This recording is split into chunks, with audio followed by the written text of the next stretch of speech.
The Texas Senate State Affairs Committee voted in support of Senate Bill 4, despite hundreds of people who traveled to Austin to speak out against it. CBS 4's Michelle Vargas has more on how the bill could impact law enforcement agencies.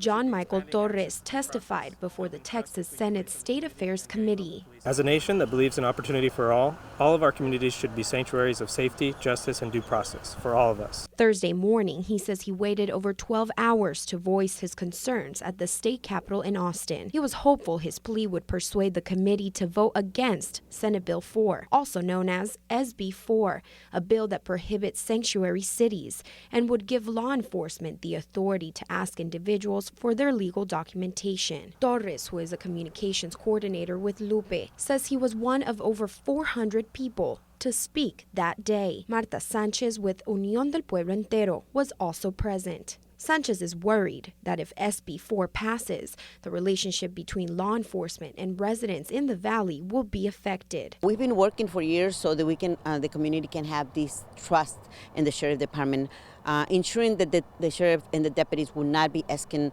for documentation and they're not working with the Border Patrol. Hidalgo County Sheriff Eddie Guerra tells CBS 4 he doesn't think SB 4 is necessary, since his agency already works very closely with federal agents.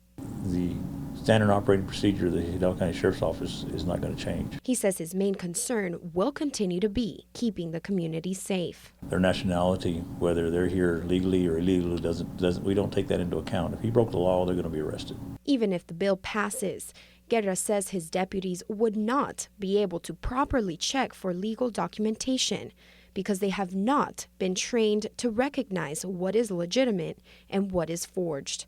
In Hidalgo County, Michelle Vargas, CBS 4 News, and ValleyCentral.com.